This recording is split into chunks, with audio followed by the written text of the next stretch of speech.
हमको आपको अगर संसार में कोई दुख देता है तो न भगवान दुख देता है, न संसार दुख देता है, न परिवार दुख देता है। हमारी इच्छा दुख देती है कब? जब पूर्ति नहीं होती तब, अथवा पूर्ति होते होते जब बाधा पड़ जाती है तब, है ना। अब कितने लोग हैं जिनको याद रहे दुखी होने पर? दुखी तो हो गए, ये निश्चित है, दुखी हो गए। जैसा अभी हमने बताया था आज ही, अगर पंखा बंद हो जाए रात को सोते सोते, गर्मी भयानक पड़ रही है और नल बंद हो जाए, पानी नहीं मिल रहा है, तो दुख होगा कि नहीं? कौन दुख देता है? पानी की इच्छा, हवा की इच्छा, शरीर संबंधी जरूरतें दुख देती है। ये भी एक दोष ही है, ये भी एक दोष है। दोष तो है ही है, अपने स्वरूप से हटे तो दोष ही दोष है। दोष का मतलब है दूसरे को देखना, जहाँ दूसरे को देखा दोष शुरू हो गया। दूसरे को देखा नहीं कि दोष शुरू हो गया। अच्छा, दूसरे को कब देखा? सुख के लिए, जरा ये भी याद रखना। दूसरे को देखने से दोष का पता नहीं चलता। हम दूसरे को देखते ही तब हैं जब हम आशा करते हैं कि सुख मिलेगा, वरना आपको दूसरे की जरूरत है। बड़ी भीड़ पार करते हुए आप सड़क में जा रहे हो, आपको कोई दूसरा दिखाई देता है? क्यों नहीं दिखाई देता? यानी दूसरे की जरूरत नहीं है, कोई परेशानी है। दूसरे को तब देखते हैं जब कोई जरूरत पड़ती। ये हमारी कामना इनसे पूरी होगी तब दूसरे पति की ओर पत्नी तभी देखती है जब पति से सुख की आशा होती है, पत्नी से सुख की आशा होती है, माता पिता पुत्र से सुख की आशा होती है। भगवान को तभी हम याद करते हैं जब भगवान से कुछ पाने की आशा भी छोड़ने की। आप भगवान को पानी के लिए याद करते हो कि छोड़ने के लिए? अरे कोई तो कह दो हम पानी के लिए याद करते हैं। हाँ जी, पानी के लिए याद करते हैं। बताइए कितना अंधे है। जो भगवान को पाने के लिए याद करता है भगवान का भक्त है, जिसकी जो पाना चाहता है उसका भक्त है।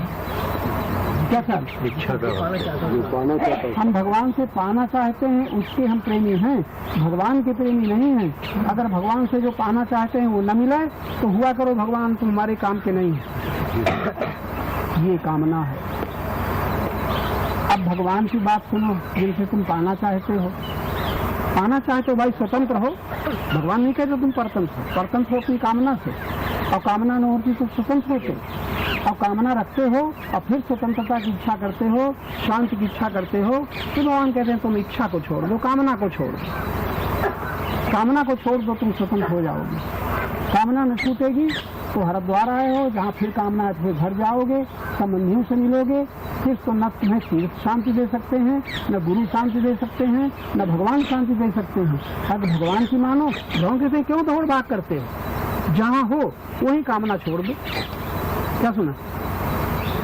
अब आप साबित करो, हमारे सामने कहो कि कामना छोड़ने पर ये बात कौन सी परेशानी होगी, कौन सा दुख रह जाएगा? अरे कटुवासी का दुख होता है इसलिए तो मान चाहती है कि कई बार कहा चुका है। कामना है मान की तब दुख होता है। कटुवासियों का दुख होता है क्योंकि मान की कामना, प्यार की कामना। जरा सी हानि का दुख होता है, हम किसी की चीज नहीं चुराई और हमारी धोती कोई उठा ले गया, चप्पल उठा ले गया, और दुख होता है। तो कौन दुख देता है? लोग दुख देता है। वस्तु की कामना, न मिले तो न मिलने की कामना, और चली जाए तो जाने की कामना, जाने के बाद फिर पाने की कामना। कामना दुख देती है कि कोई वस्तु की हानि दुख देती है? अब तो न भूलोगी। बार बार आप प्रश्न जो करते हो ना याद रखा करो, और ना याद रखो कभी याद ही आएगा। कहने का मतलब ये कि एक बात अगर भगवान के ना स्मरण कर, भगवान को मानने वाले भगवान की 2-4 बातें पकड़ लें तो बेड़ा पार हो जाए। लेकिन हमें वर्षों बीत रहे हैं भगवान को मानते, भगवान की पूजा शुद्ध करते। वो जो तुम भगवान की पूजा करते हो भगवान की पूजा है नहीं, तुम्हारे मन की पूजा है। मन तुम्हारा संतुष्ट हो जाता है पूजाओं से, मन संतुष्ट हो जाता है प्रार्थनाओं से, मन संतुष्ट हो जाता है जब कीर्तन पूजा पाठ से। बात जरा सोच लेना, ये भगवान की पूजा नहीं है, ये भगवान के प्रति प्रेम नहीं है, ये तो तुम्हारे मन की पूर्ति का पक्ष है। और पूर्ति के लिए किसी ने बता दिया जब करो तो भगवान प्रसन्न होंगे, कीर्तन करो तो भगवान प्रसन्न होंगे, तो तुम करने लग गए क्योंकि तुम भगवान से कुछ चाहते हो, भगवान को चाहते हो। आज कह दो अच्छा हम आज से हम भगवान को चाहेंगे, है किसी की हिम्मत आज से भगवान को चाहेंगे? क्यों भाई? तुम्हारी। अच्छा, तुम भगवान को चाहोगे, भगवान को चाहोगे ना? कौन से भगवान को? अयोध्या वाले कि वृंदावन वाले? सर्वव्यापी भगवान को। तब तो और गड़बड़ कर दिया। सर्वव्यापी भगवान को चाहते हो, तुम में है कि नहीं? अगर तुम में है तो कहीं जाने की जरूरत है? नित्य प्राप्त है ना। अब तुम नित्य प्राप्त में यदि संतुष्ट रहो तो यहाँ आने की जरूरत होगी। महसूस होना। अरे बाबा, महसूस तो करने वाले तुम हो ना, तो बात तो तुम्हारी ऊपर आई ना। जब तुम सर्वव्यापी भगवान को कितना अनादर करते हैं पाठ करने वाले, अखंड पाठ करते साथ जले रहे, माइक लगा करके दूसरों को सोने नहीं देते, और तमाम साधु महात्मा भी उपदेश करते हैं अखंड पाठ करो, विवाह हो जाएगा, मुकदमा जीत जाओगे, ये हो जाएगा। ऐसा धोखा देते हैं पंडित लोग। पंडित होते तो मैं न कहता। क्यों न कहता? मैं भी डरता हूँ। क्यों डरता हूँ? ये नाराज हो जाएंगे। नाराजी क्यों डर है? कि हम मान चाहते हैं इनसे। ये भी हमारी देखो पोल है कि नहीं? जहाँ भय है, जहाँ भय है वहीं कोई चाह है। सोचो तो पता चले, वरना भय क्या? अभयम सत्व संशुद्धि ज्ञान योग व्यवस्थित। परमात्मा में जिसकी बुद्धि स्थिर है, परमात्मा में जो संतुष्ट है, परमात्मा से जो अपने को कभी अलग मानता ही नहीं है, उसको कभी भय हो ही नहीं सकता, उसको कभी चिंता हो ही नहीं सकती, हो ही नहीं सकती। परमात्मा और भय, हम परमात्मा में और भय, हम परमात्मा के प्रेमी और चिंता, हम परमात्मा के भक्त और दुख हो ही नहीं सकता। लेकिन होता है तो ऊपर ऊपर हम कुछ बने हुए हैं, और भीतर भीतर तो मिले हैं, ऊपर ऊपर कुछ बने। परमात्मा से बनने के बाद भी हम परमात्मा से अलग नहीं हो सकते, भिन्न नहीं हो सकते। लेकिन हमारा कौन दुख देता है? जो अपने को भिन्न मानता है। वो कौन है? अहंकार। अहंकार के कारण दुखी।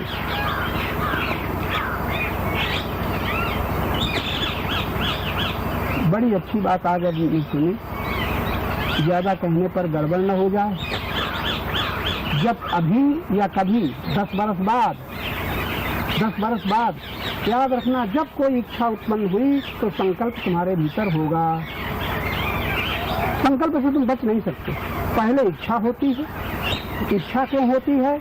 या तो पहले का संस्कार है, या संघ के अनुसार एक इच्छा उत्पन्न हो गई है। जहाँ इच्छा उत्पन्न होगी तो क्या होगा? संकल्प होगा। संकल्प होगा तो पूर्ति का प्रयत्न चलेगा। प्रयत्न होगा तो शक्ति, संपत्ति, समय तीनों लगाने पड़ेंगे। तो लगा चुके, लगा रहे। अच्छा, फिर क्या होगा? संकल्प की पूर्ति होगी तो क्षणिक सुख। कब तक सुख मिलेगा? जब तक दूसरा संकल्प न होगा। ये भी याद रखना। और दूसरा संकल्प कब न होगा? जब तक दूसरी इच्छा उत्पन्न न होगी। और दूसरी इच्छा कब उत्पन्न होगी? जब तुम परमात्मा से विमुख हो जाओगे, आनंद से विमुख हो जाओगे, अपने स्वरूप से बुद्धि हट जाएगी। तब ये सब दुर्दशा की यात्रा शुरू होती है। वरना हमारी दुर्दशा कोई कर नहीं सकता संसार में। हमें कोई दुख नहीं दे सकता संसार में। हमारे लिए भय का कोई स्थान नहीं है। कब? जब हम परमात्मा में निरंतर, अंतर नहीं, परमात्मा में निरंतर अनुभव करें। परमात्मा का नहीं। तब भगवान ने कितनी सुंदर बात है। योमांग स्मृति नित्यशा, स्मरण शब्द आया है। न पूजा, न पाठ, न कीर्तन, स्मरण खाली करो। किसका? जो नित्य प्राप्त है उसका। सततम और नित्यशा, लगातार करो और नित्य करो। किसका? जो नित्य प्राप्त है। अब एक बात का पता आपको लगाना पड़ेगा, ऐसा क्या है जो नित्य प्राप्त है, इसका पता लगाना पड़ेगा। पता लगाओ सब लोग, ऐसा क्या है जो प्राप्त ही है? ऐसा क्या है जिसे आना नहीं है? ऐसा क्या है जो कभी जाता नहीं है? ऐसा क्या है जो कभी छूटता नहीं है? ऐसा क्या है जो हमें कभी छोड़ता ही नहीं है? जरा उसका पता लगाओ। अच्छा, उसका पता न लगे तो इसका पता लगाओ। ऐसा क्या है जो छूटता ही जाता है, छिनता ही जाता है, छोड़ता ही जाता है? किसी रास्ते से चलो। अगर छूटने वाले इससे चलोगे तो उसमें पहुंच जाओगे जो तुम्हें कभी छोड़ता ही नहीं है। नहीं से ये भी नहीं, ये भी नहीं, ये भी नहीं, ये भी नहीं। अगर ऐसा पता लगाओगे तो उसके जो कभी नहीं कही नहीं सकते, जो है ही, उसमें पहुंच जाओगे। या तो है में पहुंचकर नहीं से हटते चले जाओ, या नहीं को हटाते है में पहुंच जाओ। दो मार्ग हैं। अभी तुम कहाँ हो? जो नहीं है उसमें हो कि नहीं? तुम तो हो ही। तुम निरंतर हो, ऐसा नहीं कभी तुम ना हो। कोई ऐसा समय होता है जब तुम नहीं होते, दुखी हो, सुखी हो, जागृत, स्वप्न, सुषुप्ति, कभी ऐसा समय आता है तुम नहीं होते? तुम हरदम होते हो, लेकिन अपने को भूले हुए हो। तुम जब होते हो तो तुम वही होते हो जहाँ परमात्मा है, वही होते हो जहाँ अखंड है, अनंत है, आनंद है। लेकिन विस्मृति हो रही है। तो कितना सुंदर, कितनी सुंदर युक्ति बता दी। योमांग स्मरते नित्यशा। आपको स्मरण निरंतर किसका आता है? जो अपना है, जिसे अपना मान लिया, जो अपनी प्रीत में रख लिया, जो अपने ज्ञान में स्वीकार कर लिया है। कई शब्द कह गए। ज्ञान में स्वीकार कर लिया है उसे तुम अपना मानते हो, प्रीत में स्वीकार कर लिया है उसे तुम अपना मानते हो कि नहीं? और उसी की याद आती है, और उसकी याद में वो भूला हुआ है जो निरंतर है। अब कैसे तुम याद करोगे? तुम पूजा कर लो, 10 माला जप लो, आरती कर लो, मंदिर चले जाओ, लेकिन वो तो भूला ही हुआ है जो निरंतर है, जिसमें अंतर है उसकी ओर भाग रहे हो। यहाँ आए हो, अंतर है कि नहीं? गुरु महाराज के दर्शन किए, अंतर है कि नहीं? मंदिर में भगवान के दर्शन किए, अंतर है कि नहीं? और निरंतर का पता, निरंतर का प्रश्न उठा। क्यों भाई, तुम लोग अंतर वाले के लिए भाग रहे हो कि निरंतर में निरंतर रहने वाले को देख रहे हो? बोलो ना। निरंतर वाले अंतर है, उसकी ओर भाग रहे हैं। इतनी उम्र बीत गई कि उसी की ओर भाग रहे हैं, उसी को पकड़ रहे हैं, उसी की सुरक्षा चाहते हैं। आपको भय क्यों होता है? चला न जाए, छूट न जाए। किसका भय होता है? जो चला ही जाएगा। किसका भय होता है? जो छूट ही जाएगा। अरे बड़ी छोटी छोटी बातें। जमीन जायदाद छोड़ो, चप्पल न कहीं चली जाए, धोती न चली जाए, साड़ी न चली जाए, कमरा कहीं न चला जाए, घर कहीं न चला जाए, जिसको देखो नाम जब चल रहा है, कीर्तन। जाने की चिंता किसकी है? विनाशी की, विनाशी की। ये हाल है हम अपने को। अरे कम से कम छोड़ो नहीं, अध्ययन तो करो अपना। तुम चिंतित क्यों होते हैं? भयभीत क्यों होते हैं? क्रोध क्यों आता है? बरसों बीत गए चिंता करते, क्रोध करते, कामना करते, बरसों बीत गए। और गीता सुनते, रामायण सुनते भी बरसों बीत रहे। अब बताओ क्या किया जाए? कौन सा उपाय है होश आवे? अब आएगा होश कि नहीं? तो इतना नशा पी लिया है कि होश ही ना आए। मोहमयी प्रमाद मदिरा मुन्मुक्त भूतम जगत। सारे जगत के भूत प्राणी मोह रूपी मदिरा को पी करके उन्मत्त हो रहे हैं। उनमें से हम लोग हैं कि और कोई? हाँ, कोई परवाह नहीं, रहने दो हमें। ये दशा है हमारी। अब धोखा क्या है? मुक्ति कैसे मिलेगी, भक्ति कैसे मिलेगी, शांति कैसे मिलेगी? तब हम क्या करेंगे? तुमको धोखा देंगे। जप करो, कीर्तन करो, कथा सुनो, भागवत सुनो, सब हो जाएगा। हो जाएगा ना? हो जाएगा। अब हुआ अभी तक? ये बड़ा गड़बड़ सब चल रहा है। अच्छा भाई, समय हो चुका।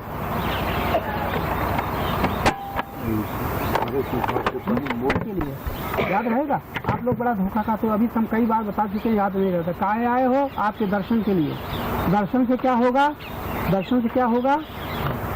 सत्संग होगा अथवा संत संग हो चुका। इससे क्या होगा?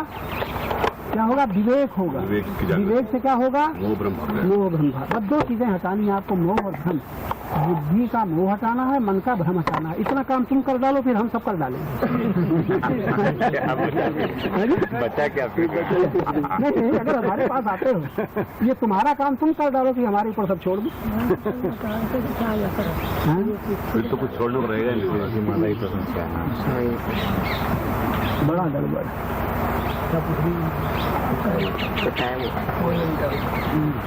अब जाओ भाई, कल से कथा में शामिल हुआ करो। आए हो, चाहे बैठे बैठे उठाओ, लेकिन शामिल हो जाया करो। पाप नहीं है, सुनना चाहिए था और वो नहीं सुना, ये पाप नहीं है। पाप होता है करने से। जो न करना चाहिए वो कर डाला, इसका नाम पाप है। जो न सुनना चाहिए वो सुन लिया, इसका नाम पाप है। जो न बोलना चाहिए वो बोले, इसका नाम पाप है। न बोलना पाप नहीं है। जो न बोलना चाहिए वो बोल गए, जो न सुनना चाहिए वो सुन गए, जो न सोचना, जो निंदा, जो चर्चा न करनी चाहिए उसकी कर गए, ये पाप। करने में पाप होता है, न करने में पाप नहीं होता। अच्छा भाई, अब इतना सुन चुके हो, आवाज तो ऐसा सुन चुके कि जब तक ये भगवान के वाक्य हमारे हम पूरा न करें, विगत इच्छा भय क्रोध हो, जब तक इच्छा रहित और भय रहित, क्रोध रहित हो जाए तो हम मुक्त हैं। यन मनसा ध्याये तद्वाचा वदति यद्वाचा वदति तत्कर्मणा करोति। यानी मनुष्य पहले क्या करता है, मन से ख्याल करता है, ध्यान करता है, मन में उसके आता है, और जो मन में आता है वही फिर बोलता है, और जो बोलता है वही फिर करने लग जाता है, और जो करता है उसी का फल उसके सामने आता है। हम लोगों के जीवन का एक चित्र है, पहले एकदम कुछ नहीं होता, पहले तो हम ख्याल में दूसरे को देखते हैं तब ख्याल में आता है। अभी तक यही हो रहा है, जो देखा यानी जो मन में आया, वासना या कामना प्रेरित होकर के हमारे भीतर मन में ध्यान आता है पाने का, और फिर वैसे ही बोलने लग जाते हैं। पहले बोलते हैं फिर करते नहीं, फिर कालांतर में फिर वैसे ही करने लग जाते हैं। तो हम लोग जिस कहाँ से कहाँ तक पहुँचे हैं, ये जो अभी सब चर्चा बोल रहे हैं, मन से पहले ख्याल आता है सत्संग करें, मन से ख्याल आता है ऐसा हो जाए, ऐसा हो जाए, भक्ति मिले, और फिर उसी चर्चा करने लग जाते हैं, मुक्ति मिले, शांति मिले, भक्ति मिले, और फिर उसी तरह के कर्म करने लग जाते हैं। अब कठिनाई ये है कि इतने हम सावधान नहीं हो पाते। सावधान हो जाए तो बहुत जल्दी हो जाए। लोभी सावधान है, जिसके बिना मनुष्य दुखी होता है, जैसे धन के बिना दुखी होता है, धन के पाने के लिए जो करना चाहिए सब कर डालता है। संयोग के लिए मोह बस दुखी होता है, तो संयोग के लिए पूरी कोशिश करता है, बड़ा दुखी होता है, बड़ा कष्ट उठाता है, खतरे में डाल देता है, डरता नहीं। तमाम जीवन में घटनाएं हर एक के जीवन में आती हैं। तो पहले मन से ख्याल आया ऐसा मिले, अब मिलने के बाद फिर वैसे ही प्रयत्न, वैसे ही कथन, वैसे ही चिंतन, वैसे ही मनन, तो हम सब लोगों के जीवन में यही घटित होता चला रहा है। अब जैसा उधर घटित हुआ है धन के लोभ बस, मोह बस, कामना बस, वैसा इधर घटित नहीं हो रहा है, अभी बड़ी दूरी है। वरना शक्ति वही है, कोई कठिनता नहीं है, लेकिन उधर पूरा दांव में लगा दिया, शक्ति लगा दी, संपत्ति लगा दी, समय लगा दिया, हम लोगों ने लगाया, ऐसा नहीं कि सब मिला। उधर पूरा जो कुछ है सब दांव में लगा देते हैं, अपने को खतरे में डाल देते हैं। इधर जब परमात्मा के योग का प्रश्न आता है तब बहुत बचाते हैं, बचा के चलते हैं, यही गड़बड़ी है। और गड़बड़ी क्यों है? क्योंकि दुख की कमी। पूरा दुख हो जाए तो हमारी सारी शक्ति दुख निवृत्ति में लग जाएगी। यानी आपने खिलौने के न पाने का जितना दुख हुआ है, खिलौना के न पाने का, वस्त्र के न पाने का, डिग्री के न पाने का, फिर प्रिय संयोग को न पाने का, जीवन में देखो कितनी वेदना हुई है, कितनी तरस हुई है, कितनी तड़पन हुई है जब प्रबल इच्छा हुई है। वैसी इच्छा भगवान की, परमात्मा की, शांति की नहीं है। देखो अगर हो तो पूरा दांव में लगा दो, यही कमी। और कमी क्यों है? क्योंकि दुख की कमी है। उधर दुख आया कि पूरा सब करवा लिया, इधर खाली सुख के लालच, बस सुख को बचाते हुए, सुख को भोगते हुए हम प्रयत्न करते हैं। यानी हमारा जितना सुख है वो तो बना रहे, इसके बीच में भक्ति मिल जाए, मुक्ति मिल जाए, शांति मिल जाए, सत्संग मिल जाए, सुख को बचाते हुए यहाँ रहते हैं। तब भी हम सुख की सुरक्षा करते हुए पहले सुख को बचाया जाता है, और फिर सुना जाता है, जप किया जाता है, कीर्तन किया जाता है, पाठ किया जाता है, सुख को बचा कर। ध्यान से हम देखते नहीं, अगर ध्यान से देखोगे तो पता चलेगा बहुत कुछ सुख से बचा के करते हैं। जहाँ सुख में बाधा पड़ती है वहाँ छोड़ देते हैं, सत्संग छोड़ देते हैं, भजन छोड़ देते हैं, पूजा पाठ छोड़ देते हैं, संतों महात्माओं को छोड़ देते हैं, गुरु का संग छोड़ देते हैं। कहाँ? जहाँ मान के सुख में बाधा पड़ी, अधिकार के सुख में बाधा पड़ी, संयोग के सुख में बाधा पड़ी, यानी किसी भोग के सुख में बाधा पड़ी, कहाँ हम उसे छोड़ देते हैं। और उस भोग के लिए किसे छोड़ देते हैं? जो हमारी साधना है, जो हमारी साधना की सहायक है। और सांसारिक दिशा में भगवान को छोड़ा, सांसारिक दिशा में इधर खूब छोड़ा, और इधर परमात्मा के लिए हमने क्या छोड़ा? इधर नहीं छोड़ पाते। शांति के लिए हमने क्या छोड़ा? आनंद के लिए हमने क्या छोड़ा? भक्ति के लिए हमने क्या छोड़ा? ये हिसाब लगाओगे तब पता चलेगा। कठिनता नहीं है, बहुत सरल है, हो सकता है, शक्ति सुलभ है, परमात्मा की दया कृपा सुलभ है, लेकिन हम उसके लिए तैयार नहीं, ये कमी है। तो क्यों तैयार नहीं है? सुख का लालच अभी हमें उधर त्याग नहीं करने देता, तप नहीं करने देता। सुख का लालच जो करना चाहिए वो नहीं करने देता। अब एक गुरुजनों का बड़ा अच्छा वाक्य है कि जो करना चाहिए वो हम सब कर पाएंगे, जो न करना चाहिए उसका जब त्याग करेंगे। ये बड़ी अध्ययन की चीज है। करना तो चाहते हैं अपने ढंग से, लेकिन पीछे झांक करके नहीं देखते हैं ऐसा कितना कर रहे हैं जो न करना चाहिए। अब देखना अगर होश आ जाए। बहुत छोटा सा प्रश्न है, लेकिन जीवन की समस्या यही उलझी हुई है। जो न करना चाहिए वो हम करते ही रहते हैं, और फिर ऊपर कहते हैं भजन करना है, ये करना है, ये करना है, त्याग करना है, ध्यान करना है, ऊपर और भीतर जो न करना चाहिए वो चलता ही रहता है, और इसका हिसाब नहीं लगाते, इसको ध्यान से देख नहीं पाते। ये वही देख पाएगा जो गुरु की निकट रह करके, गुरु सेवा में निकट रह करके, गुरु जब विशेष कृपा करेंगे तब दिखाएंगे, देखो ये न करना चाहिए तुम कर रहे हो। बल्कि दूसरों अपने साथ जिनका व्यवहार है उनकी हम झांक लेते हैं कि इनको ऐसा न करना चाहिए, इनको ऐसा न कहना चाहिए, इनको ऐसा न लेना चाहिए, इनको इस प्रकार न देना चाहिए। दूसरों की कमी को तो हम देख लेते हैं, हम जो करते हैं उसे नहीं देख पाते। कहाँ पर क्या न करना चाहिए सबको मालूम है। क्रोध न करना चाहिए, जानते हो कि नहीं? क्रोध न करना चाहिए, करना चाहिए। क्या ख्याल है आप लोगों को? न फिर भी करते हैं। लोभ न करना चाहिए, फिर भी करते हैं। मोह न करना चाहिए, फिर भी करते हैं। ममता न करनी चाहिए, भगवान कहते हैं तब भी हम नहीं मानते हैं। गीता कहती है तब भी नहीं मानते हैं। रामायण में लिखा है तब भी नहीं मानते हैं। अखबार की मानते हैं जो करना चाहिए, लेकिन गीता की, रामायण की बात नहीं मानते, अभी तक नहीं मानते। ये हम लोगों के भीतर बड़ी कमी है। आप लोग उसका खुलासा करोगे तब पता चलेगा। जाने कितनी बातें ऐसी हम करते हैं जो नहीं करना चाहिए, हो जाती हैं, होती रहती है। शक्ति उसमें नष्ट होती रहती है, समय उसमें नष्ट होता रहता है। प्रीति हमारी उसके पीछे फंसी हुई है। ज्ञान हमारा ढका हुआ है। कई चीजें कही, ज्ञान हमारा ढका हुआ है और उसकी परवाह नहीं कि हमारा ज्ञान कहाँ ढका है। ज्ञान ढका हुआ। आवृतम ज्ञान में तेन, कैसा सुंदर निर्णय भगवान ने दिया है। ये ज्ञान आवृत हो गया है काम से, कामनाओं से, कामना वाली वस्तुओं से, कामना जिनसे पूर्ति होती उन व्यक्तियों से। क्या ढका है? कितना छोटा सा शब्द है, ज्ञान ढका हुआ है। जिस ज्ञान में हम, जिस प्रकाश में हम देख रहे हैं, देख सकते हैं, और जिस आंख से देखते हैं वो आंख ढकी हुई है। जहां हम बैठे हैं हमारी आंख के आगे क्या है? थोड़ा ध्यान देना। प्रकाश में अभी देख सकते हैं, लेकिन आंख के आगे क्या है? जो आंख के आगे है उसी से वो प्रकाश में देखना हमारा ढका हुआ है। अगर हमारी आंख के और प्रकाश के बीच में कुछ न हो, थोड़ा ध्यान दो, प्रकाश के और आंख के बीच में कुछ न हो। आंख तो देखती है और प्रकाश में देखती है, प्रकाश के बीच में कुछ है कि नहीं? ज्ञान के बीच में है कुछ कि नहीं? मोह ज्ञान के बीच में है मेरा, लोभ ज्ञान के बीच में है मेरा धन, अधिकार में ज्ञान के बीच में है मेरा पद, ज्ञान के बीच में मैं ये हूँ, तुम जानते नहीं हो और बाधा डालते हो, हमारा अपमान करते हो, हमारा सुख छीनते हो, हमारी वस्तु छीनते हो। ये क्या जो हमारी शिकायतें काहे चलती है? जिससे हमारा ज्ञान ढका हुआ है, उसी की हम चिंता करते हैं, उसी के छीनने का दुख होता है, उसी के न मिलने का दुख होता है। परमात्मा के न मिलने का दुख अभी तक नहीं हो रहा। सोच के देखो, परमात्मा नहीं मिल रहा है।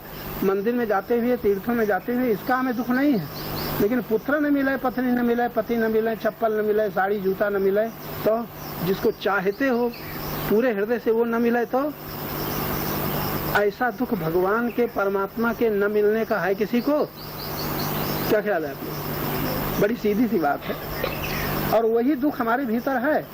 संसार के जाने कितने स्तर ऐसे हैं जिनके न मिलने का दुख है, लेकिन परमात्मा के न मिलने का दुख नहीं है। ये बड़ी भारी कमी। अच्छा, जिसे हम दुखदाता मान लेते हैं, दुख देने वाला, उसका छोड़ना कितना आसान हो जाता है। क्या ख्याल है? जरा सोच के देखो, जीवन दर्शन की बात है। जिसे हम दुख देने वाला मान लेते हैं उसे छोड़ना, कभी कभी तो घरों में ऐसी नफरत हो जाती है, पता चल जाए कि इनके कारण हमें ये दुख हुआ, एकदम संकल्प करते हैं इनसे हम न बोलेंगे, इनके पास न बैठेंगे, इनके यहाँ न जाएंगे, इस स्थान में न जाएंगे। लड़ाई हो जाती है तो बरसों के संबंध टूट जाते हैं। तब जब दुखदाता मालूम होता है, दुख देने वाला। तो जैसे दुख देने वाले संसार की घटनाएं हमें मालूम होती हैं और व्यक्ति मालूम होते हैं, वस्तुएं मालूम होती हैं, उनको हमने जाने कितनी बार त्यागा है, उनसे अलग हुए हैं। ऐसे ही दुख देने वाला क्रोध मालूम होता है। बड़ी सोचने की बात है, नहीं मालूम होता। क्रोध आता है और लेकिन दुख देने वाला नहीं मालूम होता। लोभ की पुष्टि हम कर रहे हैं लेकिन दुख देने वाला लोभ नहीं मालूम होता। कि मालूम होता है, दुखी होते हैं और दूसरों से लड़ते हैं। हमारी जमीन छीन ली, पैसा छीन लिया, जायदाद छीन ली, मकान छीन लिया, लड़ते कि नहीं लड़ते? सारे संसार के संघर्ष, देश व्यापी और विश्व व्यापी और समाज व्यापी जितनी लड़ाइयाँ हैं वो छीनने ही के पीछे, न मिलने ही के पीछे तो हैं। सारा संसार इच्छा द्वेष समुत्थेन द्वंद्व मोहेन भाति। भगवान ने तो एक दो वाक्यों में ऐसा जीवन का पूरा चित्र खींच दिया है, हम उस पर विचार नहीं करते। इच्छा और द्वेष अब बाद में होता है तो क्या हुआ, पहले सब कर डालो बाद में मालूम होता है, इससे क्या हुआ? बिच्छू दिखाई पड़ी और जो डंक मारा तो बाद में दुख मालूम होता है कि पहले ही से भागोगे। बिच्छू दिखाई पड़ी, अभी मारा वारा कुछ नहीं और एकदम चौंक गए, या तो उसी को मार डालोगे या फेंक दोगे। तो जो दुख दाता मालूम होता है, अभी दुख दिया नहीं। परिवार में किसी से दुख मिला, चोर से दुख मिला, चोर आता है तो चोरी करने के बाद उसको दुखदाता मानोगी कि पहले ही? जी पहले मानेंगे। चोर को दुख देने वाला माने, डाकू को दुख देने वाला माने, कोई काटने वाले को दुख देने वाला माने। घर में कोई ऐसा है कि जानते हैं ये गुस्सा होगा, ये गाली देगा और ये हमें बार बार फटकार चुका है कई बार, तो उसको दुख देने वाला माने। लेकिन क्रोध को दुख देने वाला जब क्रोध आ जाए, बक धक ले, तब माने। ये कोई योग्यता है हमारी? ये तो बड़ा गड़बड़ है। सही नहीं चलता कब आ गया। अब कहे जाते हैं पता नहीं चलता कि क्रोध है, यानी है उसके अनुसार व्यवहार हो रहा है और देख नहीं रहे हैं कि हम क्या करने जा रहे हैं और क्या कैसे चले जा रहे हैं। बताइए, अब गीता रामायण सब भूल जाते हैं। ये भूल अभी तक चल रही है हम लोगों में, कौन सुधार करेगा? खैर ज्ञात हो जाए क्रोध आने वाला है। क्रोध भीतर से प्रकट होता है, बाहर से नहीं आता। अच्छा, प्रकट से प्रकट होता है तुम्हें पता नहीं चलता? जरा सी कोई हानि हुई, अपमान हुआ, कट शब्द सुने तब क्रोध आता है कि ऐसे ही आता है? किसी पर आता है ना, तो जब आता है तुम देखते हो कि नहीं कि हाँ ये क्रोध है। अब बोलना चाहते हो कि नहीं, कुछ करना चाहते हो कि नहीं, कर जाते हो कि नहीं? जी है? कर जाते हो तो क्या दिखाई नहीं पड़ता? ये कहो हम देखते ही नहीं। ये थोड़े है कि वो दिखाई न पड़े, देखते ही नहीं। हम उसको देखते हैं जिसके कारण हमें क्रोध आया है, ऐसा कि नहीं? नहीं, क्रोध तो साफ आता है और उस पर जिसको उससे हम भिड़ते हैं, जिसके पीछे हमें क्रोध आया है। और क्रोध को नहीं देखते, उसको देखते हैं। जिसके पीछे हमारी हानि हुई है, जिसके कारण, उसको देखते हैं और लोभ को नहीं देखते। बड़ी चार बातें बड़ी सुंदर। सब दुखी होते हैं हानि से, और हानि से दुखी होने से किसको ये होश आता है कि ये लोभ हमें दुख दे रहा है? आप लोगों के एक बार दुखी हुए हो हानि से? छोटी छोटी चीजें खो जाती हैं, बड़ी बड़ी चीजें खो जाती हैं, जमीन जायदाद चली जाती है, तो आप घंटों नहीं, दिन के दिन, महीनों वही याद रहती है, हमारी बड़ी हानि हो गई। बड़े अशांत होते हैं, बहुत परेशान होते हैं।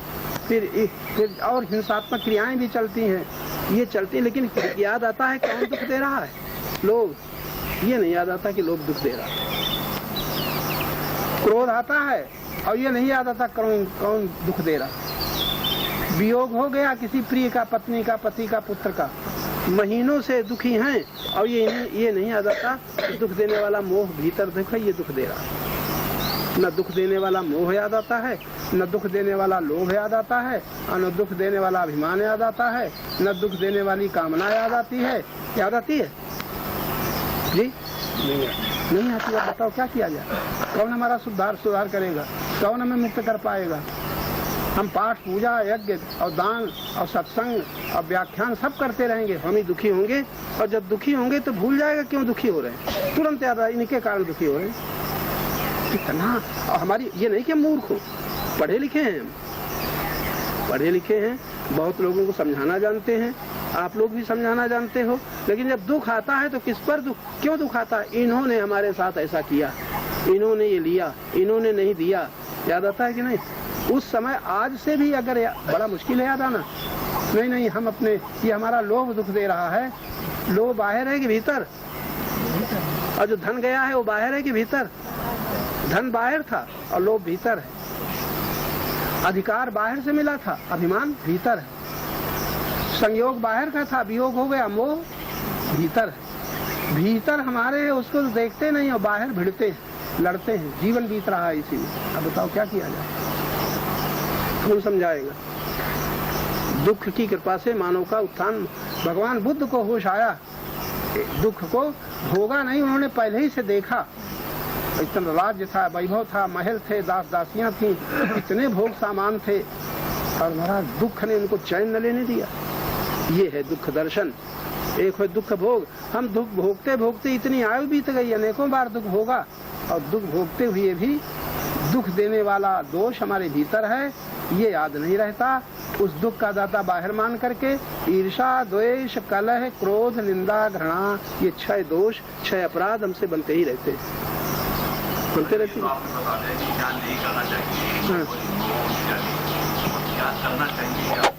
क्या करना चाहिए तो बरसों से सुन रहे हो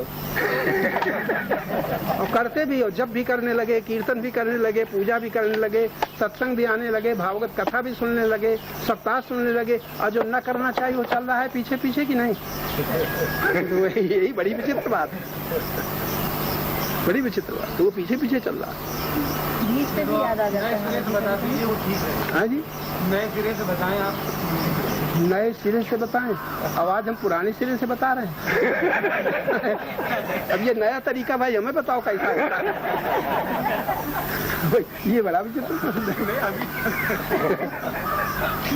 अभी तक तो ढका हुआ था, इसलिए ऐसा नहीं हुआ। हाँ बात ठीक, ढका हुआ था। क्या ज्ञान ढका था।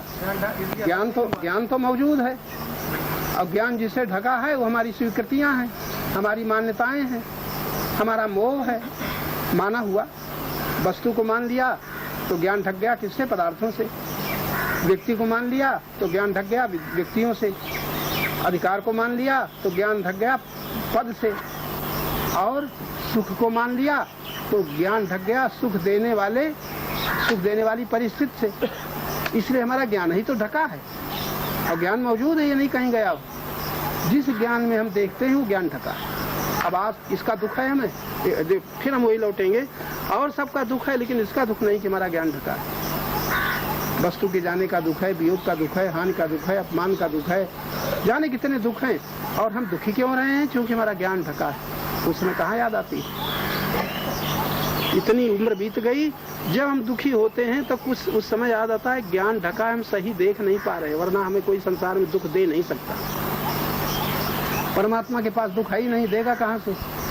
और संसार तो जड़ है, वो दुख कहाँ से देगा? प्रकृति में भी दुख नहीं है, वो कहाँ से देगा?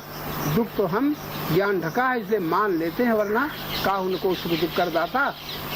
कितनी बार चौपाई पढ़ी है, लेकिन आज तक हमें सुख देने वाला भी दिखाई देता है, सुख देने वाला भी दिखाई देता है, दुख देने वाला भी दिखाई देता है ना। और अब भी सुनने के बाद मौके पर याद न रहेगा, सुख देने वाला दिखाई पड़ेगा और हम भूल जाएंगे, नहीं ये सुख देने वाला ये नहीं है, सुख हमने मान लिया है। दुख देने वाला है नहीं, ये मान लिया है, ये याद नहीं रहे। 2 शब्द हैं सिर्फ, मान लिया है वरना दुख होता ही नहीं, मान लिया है वरना सुख होता ही नहीं। आपने ये चर्चा सुनने में सुख माना है कि है नहीं? जरा गहराई से देखो इसमें क्या सुख है। और कोई ऐसे व्यक्ति को बुला लाओ जो सुनना न चाहता हो तो उसको सुख होगा? नहीं है, नहीं, सुख है ही नहीं। तुमने मान लिया है इसलिए है, न मानो तो नहीं है। हाँ तो बात तो वही हो गई, तुम्हारे मानने से है कि यहाँ से सुनने से, तुम्हारे देखने से है कि दर्शन से है? सुख कहीं नहीं है, आप मान लेते हैं। और बड़ा गहरा इशारा है, मान क्यों लेते हैं? प्रीति में स्वीकार कर लेते हैं। प्रीति पूर्वक जिसे देखते हैं वो अच्छा लगता है, प्रीति पूर्वक जो सुनते हैं वो अच्छा लगता है, प्रीति पूर्वक जिससे मिलते हैं वो मिलना अच्छा लगता है, प्रीति पूर्वक जो स्वाद लेते हैं वो स्वाद अच्छा लगता है। प्रीति हटा दो तो न सुनना अच्छा, न देखना अच्छा, न बोलना अच्छा, न मिलना अच्छा, न आलिंगन अच्छा, न मिठाई अच्छी, कुछ अच्छा नहीं, न साड़ी अच्छी, न जेवर अच्छे, न आभूषण अच्छे, प्रीति हटा दो। तो प्रीति ही सबको सुखद बनाती है ना, प्रीति से ही सब कुछ अतिरंजित सुंदर हो जाता है ना। प्रीति हटा दो तो संसार में कुछ भी सुंदर नहीं है, और प्रीति लगा दो तो वही सुंदर है जहाँ तुम्हारी प्रीति की रोशनी पड़ रही है। कोई सुखद नहीं है, मान लेते हैं। हाँ, जब कीर्तन माने हुए हैं, माने हुए क्या मान लिया है? अगर जप में आप सुखी होते हो तो माना हुआ है। फिर जप क्यों करना चाहिए? जप छोड़ने के लिए। कीर्तन क्यों करना चाहिए? कीर्तन छोड़ने के लिए। सत्संग संत संग क्यों करना चाहिए? असत्संग छोड़ने के लिए। ये आप जो कुछ करते हैं छोड़ने के लिए करते हैं, कुछ पाने के लिए करते हैं। आज समझ लो, ये बीच में ऐसे शब्द निकल जाते हैं, हम लोग ध्यान से देखते नहीं। आप कीर्तन, जाप, पूजा पाठ, मंदिर, संत संग ये छोड़ने के लिए करते हैं कि पाने के लिए करते हैं? अभी समझ लो, पाने के लिए नहीं करते, क्योंकि पहले कुछ कर रहे हो वो छूट जाए। गलत कर रहे हो तो सही करो ताकि सही से वो गलत हट जाए। अगर तुम कहीं संग में न जाते होते तो किसी संत संग में आने की जरूरत ही नहीं थी जी। तुम गलत भाषा न बोलते होते तो सही भाषा, सही शब्द को बीच में लाने की जरूरत ही न थी। तुम किसी को अपना न मानते होते, किसी को अपना न मानते होते तो भगवान को मानने की कोई जरूरत ही नहीं थी। किसी कहीं सुख न मानते होते, मानते तो सत्य की दिशा में आपको खोज करने की कोई जरूरत ही न थी। तो कीर्तन, पूजा, ये जो कुछ भी आप करते हो ये पाने के लिए नहीं है, छोड़ने के लिए। भगवान को पाने के लिए नहीं है, संसार क्या संबंध तोड़ने के लिए। हम बड़ी गलती ऐसी पकड़ चुके हैं कि है कुछ, तभी हमारे संत कहते हैं वस्तु अनंत खोजते अनंत। है कहीं और खोजते हैं कहीं। कैसे आवे हाथ, वस्तु अनंत खोजत अनंत, कैसे आवे हाथ। पारख सोई सराहिए, मानव सोई सराहिए, पारख राखे साथ। वास्तविक बुद्धिमान विचारवान मनुष्य वो है जो पारख मतलब गुरु ज्ञान को साथ रखे, ताकि तुम्हें परख तो हो जाए ये नकली है कि असली, झूठ है कि गलत है। अभी तो व्यवहारिक जीवन में छोटी छोटी बातें हम नहीं समझ पाते कि नकली है कि असली है, सत्य है कि झूठ है। बहुत लंबी लिस्ट है इसकी। व्यवहारिक जीवन में आप जो कुछ मान लेते हैं, कई महात्मा मान लिया, ये न सोचा महात्मा के लक्षण घटित होते हैं कि नहीं होते। कहीं दुष्ट मान लिया, चोर मान लिया, और ये न देखा कि इसमें सचमुच घटित होते हैं कि नहीं। अपने को मान लिया है कि अपने को जाना है, एक प्रश्न है। अपने को मान लिया, अब सबसे पहला प्रश्न तो यही है। अपने को मानते हो तो यहीं से भूल की जड़ है ये। अब तुम कुछ भी करो, जो अपने को मानता है जानता नहीं और दूसरे के जानने का दावा करता है, कितना गलत है। शक्ति और योग्यता सब कुछ खर्च हो रही है। ये बड़ी छोटी छोटी भूलें हैं। मानते कहीं कुछ कितने धोखा खाते हैं। एक माता जी यहाँ बैठी कहने लगी, एक साधु आया और कहा हम कई दिन से हमारा जब छूट गया है, माला नहीं है। और बेचारी बड़ी प्रभावित हो गई और प्रभावित होकर को माला के रुपए दे दिए। उसने खरीदा और खरीद करके लौट करके फिर वो बेच दिया उसी दुकान में कम दामों में। अब ये क्या है? तुमने मान लिया, जाना नहीं। कोई कहता हम अमुक जगह जाएंगे, हमें किराया चाहिए, वृंदावन जाएंगे, बद्रीनाथ जाएंगे। आपने कहा मान लिया कि जरूर जाएगा, और वहाँ वो न गया ना आया, जाया ना जाए, आप अपना प्रभावित हो जाते हैं। इस तरह क्या है, हमारी बुद्धि की जड़ता में हमें पता नहीं चलता। गुरु ज्ञान में हम देखना नहीं जानते, ऐसे सब चलता रहता है। जीवन बीत गया इसी भूल में। लगना भी तो मुश्किल है। नहीं, मुश्किल तो नहीं है। आपकी बुद्धि सूक्ष्म हो जाएगी तो पता बड़ी। आँख ठीक है तो पता लगना मुश्किल है। आँख ठीक नहीं है, आँख के ऊपर पर्दा है, कहीं लोभ का, कहीं मोह का, कहीं अभिमान का। वो पर्दा आँख ठीक काम नहीं करती, बुद्धि रूपी आँख ठीक काम नहीं करती, प्रभावित हो जाते हैं हम। अगर हम कहीं प्रभावित न हो, प्रभावित ये शब्द बड़ा अच्छा है, यानी किसी काम पर प्रभाव पड़ गया तो हम गलत है, बड़ी ऊंची चीज है। किसी से हम प्रभावित न हो तो हम सतर्क हैं, सावधान हैं, ठीक दर्शक हैं। इस तरह की चीजें हमारे साथ चल रही हैं। तो अभी जो बीच में बात आई थी वो बड़ी अच्छी है। वो क्या, अपने साधकों के लिए दुखी होते हो अगर आप याद रह जाए, कोई ऐसा व्यक्ति नहीं जो दुखी न होता हो, और कोई आप लोगों में ऐसा नहीं जो दुख का कारण बाहर न खोजता हो। लेकिन आज की शब्द याद रहा है, कोई दुख का कारण ऐसा नहीं है जो बाहर है हमारे भीतर है। हानि से दुख है तो बाहर दुख का कारण नहीं, हमारा लोभ दुख दे रहा है, हमारा मोह दुख दे रहा है, हमारा अभिमान दुख दे रहा है, हमारी कामना दुख दे रही है। ये मौके पर अब भी सुनने के बाद भी याद रहेगा? जल्दी में हम परेशान हो जाएंगे, कहीं उत्तेजित हो जाएंगे, कट शब्द कहने लग जाएंगे, पर क्रोध आ जाएगा और उस समय भूल जाएगा कि दुख का कारण ये नहीं है, हमारे भीतर 2-4 दोष है, लोभ, मोह, अभिमान, कामना, आसक्ति, यही दुख के कारण है। 150 नहीं है। अब ये भी याद नहीं रहता तो होता क्या है? जो न करना चाहिए वो हम करते चले जा रहे हैं, न करना चाहिए वो करते ही चले जा रहे हैं।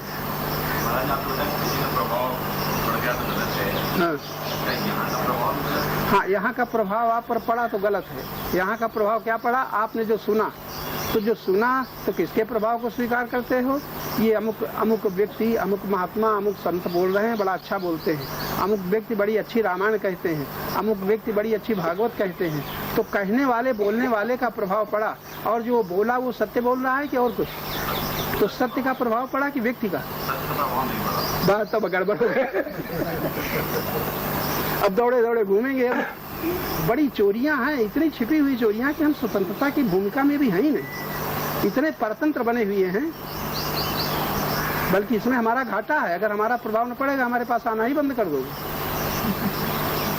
हाँ हाँ, पता तो चलेगा, बात ठीक।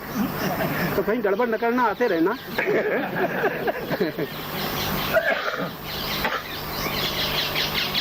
छोटी छोटी बातें जो हमारे जीवन के साथ चल रही हैं, उनका स्वाध्याय नहीं हो रहा, अपना अध्ययन नहीं हो रहा, तो परिणाम क्या है? समय बीता जा रहा है, आयु बीती जा रही है।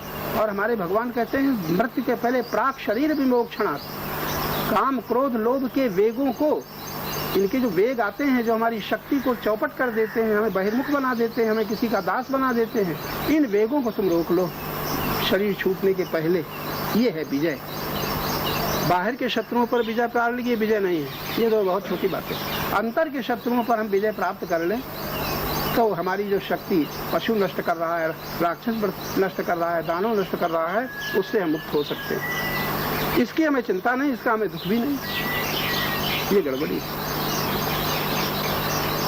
अब अगर बार बार याद आ जाए, बहुत सावधान बुद्धि से सुन रहे हो, तो जब दुख आवे तुरंत दुखदाता बाहर न मानो।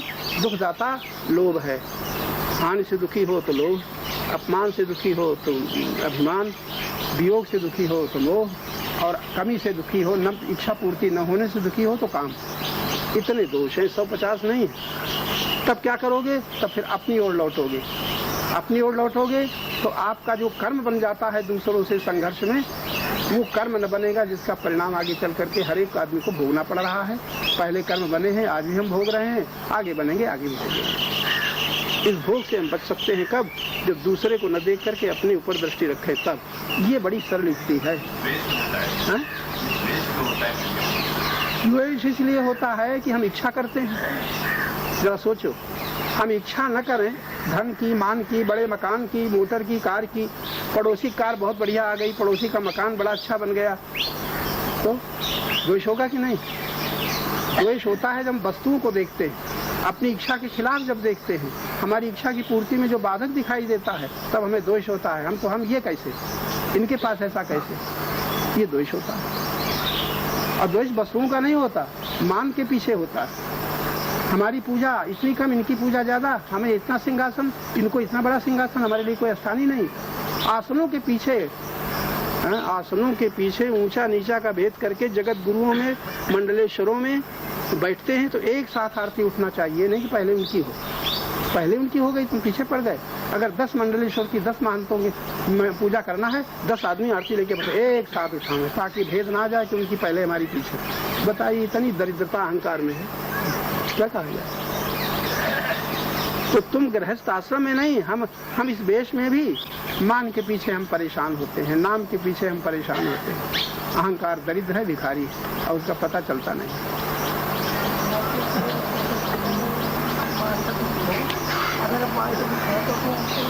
अभिमान है, मानना चाहो तो अपमान का दुख न होगा। हम कहें बड़ी बेवकूफ हो, तो तुम्हें दुख होगा? नहीं होगा। क्यों? अभिमान नहीं चाहते इसलिए दुख न होगा। अब बहू कही देता हो तब कैसा लगेगा? हाँ।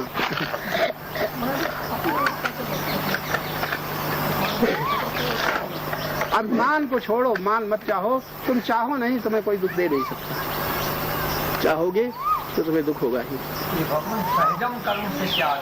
सहजम कर्म जो तुम्हें प्रयत्न न करना पड़े, सहज बन जाए। जैसे हिंदी बोलते हुए सहज है कि कठिन है? अभी तुम बोले, हिंदी बोलना कठिन है कि फारसी? तो जिसका तुम्हें अभ्यास हो गया है। अच्छा, क्रोध कठिन है कि क्षमा? लेना कठिन है कि देना? जिसका हमें अभ्यास हो गया है वो हमारे लिए सहज कर्म। पाप हमारे लिए सहज है लेकिन पुण्य कठिन है। ऐसे ही जब इसका अभ्यास हो जाएगा तो पुण्य हमारे लिए सहज हो गया, पाप कठिन हो जाएगा। और सहज कर्म जो परमात्मा से संबंधित हो, क्योंकि परमात्मा से संबंधित कर्म में हमें किसी की अपेक्षा नहीं है। जरा ये बड़ी लंबी बात है। सहज कर्म वो, सहज कर्म तुम्हारे लिए वही है जिसका तुम्हें अभ्यास हो गया है। इसकी पहला अर्थ तो ये है, जिसका अभ्यास हो गया है वो सहज है कि नहीं। अब आपने सोचा कि अभ्यास जो हो गया है वो गलत है कि सही है जी? ये निरीक्षण की बात है। जो हमें अभ्यास है आज, जो हमारे लिए सहज कर्म है, जैसे पैसा तुम्हें हाथ में आता है तो फेंकते हो कि लेते हो? और जब देने की नियत होती है तो बहुत सोचते हो। तो लेना सहज है कि देना? अभी सहज कर्म हो गया। इसी प्रकार एक ऐसा समय आएगा कि परमात्मा नित्य प्राप्त है। हाँ?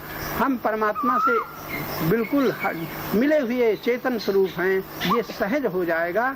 तब फिर ये जितना ये साधन भजन ये क्रियाएं हैं ये सब दूर हो जाएंगे। ये सहज नहीं हो पा रहा है। परमात्मा से नित्य संबंध है वो सहज नहीं हो पा रहा है। और जो संसार का संबंध टूट जाएगा वो सहज है कि कठिन? जानते हैं छूट जाएगा, उसको पकड़े बैठे हैं, छूट ना जाए, ऐसा ना हो जाए। अब देखो, जो कठिन है उसको सहज बना लिया है। वियोग होगा कि नहीं? वो मेरे हैं, मेरे हैं, ये मेरे कहना आपके लिए सहज है कि कठिन? सहज। और परमात्मा मिले तब पता चले क्या वो बहुत सा कठिन है। तो सहज कर्म वही है जिसका हमें अभ्यास हो गया। अच्छा भाई, हाँ? सहजावस्था वही है जिसके लिए किसी की अपेक्षा न हो। जैसे आंख ने आप देखा तो ये सहज की कठिन? स्वाभाविक जो हो जाता है, जिसके लिए आप प्रयत्न नहीं करते हैं वो सहज है। और जिसके लिए आपको प्रयत्न करना पड़ता है वो सहज नहीं है। तो सहजावस्था वही है जिसके बिना प्रयत्न के जो सुलभ हो, बिना प्रयत्न के जो आपके साथ हो वो सहज है। अब एक बात सोचो, परमात्मा की चेतन स्वरूप आत्मा सहज है कि कठिन? कब ऐसा क्षण है जब चेतन प्राप्त न हो? ये सहज है कि कठिन? और जो भी संयोग प्राप्त होता है वो दूर का होता है, कठिन होता है कि सहज? जो दूर का है वो हमें सहज मालूम होता है, और जो सहज है उसका पता भी नहीं चलता है। बड़ी उल्टी बातें हैं। जो देखना चाहिए वो ध्यान से देखते ही नहीं है, और समय बीता चला जा रहा है। तो बीच में आधी बात हमने कही थी, शरीर छूटने के पहले जो कर लोगे वो दूसरे जन्म में तुम्हारा सहायक होगा, और नहीं दोष न मिटेंगे। फिर आयु बितानी पड़ेगी 14 साल, फिर 21 साल तक पढ़ना पड़ेगा, डिग्री हासिल करनी पड़ेगी, वासनाएं जगेंगी, कामनाएं जगेंगी, पहले का जो छोड़ा था वहाँ से शुरू हो जाएगा। फिर अगर कभी सत्संग मिल गया फिर यही कहेगा, और फिर तुम हाय हाय करो क्या क्रोध नहीं छूटता, मोह नहीं छूटता, लोभ नहीं छूटता। इसे शरीर के रहते रहते इनको छोड़ सको तब तो मुक्ति सुलभ है, नहीं तो नहीं। इसकी हम परवाह नहीं करते क्योंकि हम दोषों से दुखी नहीं होते। अभी हमारे ही भीतर जागृति हो तो हो जाए तो कोई रोकने वाला नहीं है। बुद्धि और चेतना, इसको महत्त्व कहते हैं। महत्त्व और चेतन के योग से अहम स्फुरण होता है। उस अहम स्फुरण में, अहम स्फुरण जब मन को पकड़ता है और मन इंद्रियों को पकड़ती हैं, इंद्रियां संसार को पकड़ती हैं, यही ऊपर से नीचे की ओर गति है। इस गति में उतर करके दुष्परिणाम भोग करके अगर कोई शांति, आनंद और मुक्ति चाहता हो, इतना ही साधन है, चाहे थोड़ी देर करो, चाहे बहुत देर करो, चाहे सदा करो। इंद्रियों को विषयों से हटा लो। शब्द स्पर्श रूप रस गंध ये याद ना आए, इंद्रियों का काम समाप्त हो गया। और मन को इंद्रियों से हटा लो, और मन को फिर बुद्धि को मन से हटा लो, बुद्धि को मन से हटा लो। इंद्रियों से संबंध टूटने पर विषय का बंधन, विषय रसास्वाद समाप्त हो जाता है। मन से संबंध तोड़ने पर सुख दुख की, हर्ष शोक की, मानापमान की अनुभूति का संबंध समाप्त हो जाता है। बुद्धि से संबंध तोड़ने पर विचार, जो विचार संसाराकार जगदाकार बन रहे हैं, वो समाप्त हो जाता है। बस इसी के बाद अहम रह जाता है। अहम ज्ञान, बस इसी को गीता में कहा है, आत्मा को परमात्मा में लगाओ। यही योगानुभूति है। आत्मा को परमात्मा में लगाता है, भगवान ने कहा है आत्मा को परमात्मा में लगाना। अभी आत्मा परमात्मा में नहीं लग रही है। अभी तो अहम जो है वो मन को पकड़े है, मन इंद्रियां को पकड़े हैं, इंद्रियां विषयों को पकड़े हैं, विषयों से जगत का संबंध हो चुका है। इस तरह से हम अधोगति है ये, और ऊपर जाना हो तो ये क्रम है उत्थान। नारायण। ये भगवान ने कहा है कर्म निवाधिकार माँ फलीस पदार्थ। वो तो उन लोगों के लिए कहा है, ऐसा कोई व्यक्ति नहीं जो कर्म करे और कुछ चाहता नहीं। तब उनको सावधान किया है। और कौन लोगों को जो ये कहते हैं कि हमारे दुख कैसे मिटेंगे, भय कैसे मिटेगा, चिंता कैसे मिटेगी, शांति कैसे मिलेगी, स्वतंत्रता कैसे सुलभ होगी, तो उनके लिए कहते हैं जहाँ हो वहीं से लौटो, जहाँ हो वहीं से लौटो। कहाँ हो? अभी फल की आशा से प्रत्येक कर्म हम लोग कर रहे हैं। फल की आशा छोड़ दो, कर्म करो, और जब फल मिले तो उसका भी त्याग करो। ये किसके लिए कहा जा रहा है? जो कहता है परमात्मा, परम शांत, परम आनंद की प्राप्ति कैसे होगी, उससे कहा जा रहा है तुम फल की इच्छा क्यों करते हैं? परमात्मा कोई फल तो नहीं है, वो तो आनंद स्वरूप है। वो तो इंद्रियों को विषयों से हटाने इंद्रियों से विषयों को हटाने से तो रसास्वाद लेना है तुम्हें। परमात्मा क्या जरूरत, आनंद की क्या जरूरत है, शांति की क्या जरूरत है? रसास्वाद ही तो जगत से बांधे हुए है। रसास्वाद के ही के कारण शब्द से बंधे हैं, रूप से बंधे हैं, और स्वाद से बंधे हैं। बंधे कि नहीं, स्पर्श से बंधे हैं। हमको किसने बांधा? परमात्मा ने तो बांधा नहीं, परमात्मा ने बांधा नहीं। हम स्वतंत्रता पूर्वक अपने से भिन्न में हम सुख चाहते हैं, बस यहीं से हम बंध गए। अगर हम किसी से कुछ नहीं चाहते हैं, संसार हमें कभी नहीं बांध सकता, संसार हमें कभी दुख नहीं दे सकता, कभी हमें अशांति नहीं हो सकती। एक ही बात है, अगर हम किसी से कुछ नहीं चाहते हैं। इसीलिए आनंद तो सबको सुलभ है, इसी को स्वाधीन प्रसन्नता कहते हैं। आज हम इतने भी सावधान नहीं हैं कि हम अपनी प्रसन्नता कितनी छोटी छोटी बातों में निर्भर कर देते हैं। थोड़ा ध्यान दो, हम लोग जितने लोग बैठे हैं, सवेरे से नींद खुली, अब हमारी प्रसन्नता कहाँ निर्भर है? कहीं न कहीं कुछ देखने में, कुछ सुनने में, किसी से मिलने में, कहीं न कहीं प्रसन्नता निर्भर है। यही प्रसन्नता हमें पराधीन बना देती है। मांग है स्वाधीनता की, और हम हो रहे हैं पराधीन। बड़ा छोटा सा वाक्य हम विचार नहीं करते, क्योंकि बुद्धि इतनी जड़ है, और बुद्धि जड़ता के कारण जो यथार्थ दर्शन है वो नहीं कर पाती। यथार्थ दर्शन वो नहीं कर पाती, जैसा देखना चाहे वो नहीं देख पाती। इसीलिए वशिष्ठ जी ने भगवान को सावधान किया है, जिनकी बुद्धि दृष्टि नहीं, उनको तो अंधे ही समझो। जहाँ विचार नहीं है परिणाम का, जहाँ विवेक नहीं है सतसत का, जड़ चेतन का, नित्य नित्य का, उनको तो दो आंखें के खुले होने पर भी अंधा ही समझो। तो कुछ अंधे वो देखते तो नहीं, पकड़े हुए हैं। हम लोग बाल्यकाल से पकड़ते चले आ रहे हैं, मेरा मेरा मेरा। कहीं सुख पकड़ लिया, और सुख पकड़ लिया दुख के साथ है। कहीं सम्मान पकड़ लिया तो अपमान के साथ है। कहीं शरीर पकड़ लिया तो विनाश उसके साथ है। कौन बच सकता है? अपने से अलग हो करके संसार की किसी वस्तु, किसी व्यक्ति पर सुख निर्भर करने वाला कहाँ स्वाधीन? भगवान दर्शन देंगे तब भी वो स्वाधीन न हो पाएगा, स्वतंत्र न हो पाएगा, वो अशांति से मुक्त न हो पाएगा। वही हम लोगों का हाल है। हमको किसी ने पराधीन बनाया नहीं, हम स्वयं पराधीन हो गए हैं। कब? अपने को भूल करके। अपनी महिमा को भूल करके, अपने स्वरूप को भूल करके हम पराधीन हो रहे हैं। मौज है हमारी। अब दुख की, जब चाहते हैं सुख अब आता है दुख, चाहते हैं संयोग होता है वियोग, चाहते हैं लाभ होती है हानि, चाहते हैं युवावस्था होता है बुढ़ापा, चाहते हैं सदा रहने वाला और दुख मिलता है न रहने वाला। अब क्या करें? यही है प्राकृतिक विधान, बड़ा मंगलमय है। प्रकृति अहम अणु को, चिद अणु को, चैतन्य रूपी अणु को प्रकृति से लिपट गया। वो प्रकृति मानो जबरदस्ती ढकेल रही है पूर्णता की ओर। आज हम जाने हजारों जन्मों के बाद यहाँ आए हैं जब अपनी चर्चा सुन रहे हैं। ये अपनी चर्चा है, अपनी बात सुन रहे हैं। अपनी बात तो सुन रहे हैं लेकिन अभी हमारा पर से संबंध नहीं टूटा है। बात तो सुनते हैं अपनी, सुनते ही नहीं, अपनी सुनते हैं। तब अपनी बात सुनने में क्या लगता है? ये देह, ये इंद्रियां, ये विषय, ये मन, ये सुख दुख, कहाँ बुद्धि से विचार कर पाते हैं?